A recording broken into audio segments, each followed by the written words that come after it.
Hello everyone, and a huge thanks first of all to all who have subscribed to this channel. Your support really helps keep this channel going. Today's video tackles a very big question. How long will Nintendo keep supporting the Switch 1 once the Switch 2 has launched? To figure that out, we are looking back at how Nintendo handled the transition from the GameCube, Wii U and 3DS, and how the success or failure of the consoles affected how long they stuck around. And finally, we'll use all of that to predict the Switch future, especially with Metroid Prime 4 and, not least, Pokémon Z-A on the way. Let's get into it. First, let's take a look at the GameCube, which launched in 2001 and sold around 21 million units. That was not great by Nintendo standards. When the Wii launched in 2006, support for the GameCube faded fast. The final major first-party title was Zelda Twilight Princess, which launched on both consoles.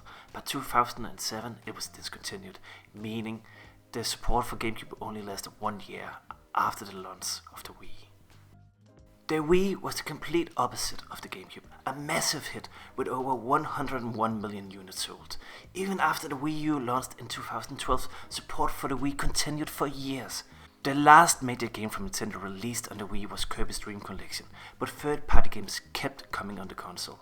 One example of that is Just Dance, which kept coming until 2020. The Wii lived for 7 to 8 years after the Wii U launched. The Wii U, on the other hand, was a commercial flop, just 13.5 million units sold. Once the Switch launched in 2017, support for the Wii U basically ended almost immediately. The final major game was Zelda Breath of the Wild, which also was released for the Switch. The Nintendo 3DS was a solid success with around 75 million units sold. After the Switch launched in 2017, Nintendo still supported the 3DS for a few more years with titles like Fire Emblem Echoes, Luigi's Mansion, a remake from the GameCube, and Kirby's Extra Epic Yarn. The system was discontinued in 2020 and the eShop closed in 2023. Now let's talk about the Nintendo Switch. It launched in 2017 and currently has sold over 139 million units sold. It's one, if not the most successful consoles of all time for Nintendo. The Switch 2 will come out 5th of June, but Nintendo still have major titles coming for Nintendo Switch 1. Example, Metroid Prime 4 and not the least Pokémon Z-A. Both planned for 2025 and they are likely to be the final first-party support from Nintendo to the Switch. Looking at how Nintendo treated the Wii and 3DS, here's what to expect. First-party support fades after 2025. Some third-party and console game may continue into 2027 or even 2028. And then we expect the full discontinuation of the Switch to happen after there.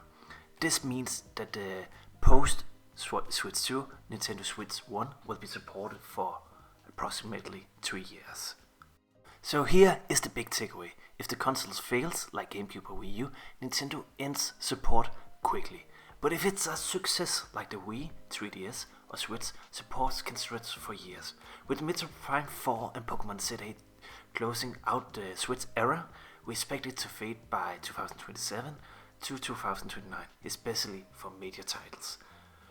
Thanks again all to you who subscribe, and if you're new here, hit like, click subscribe and join the conversations below.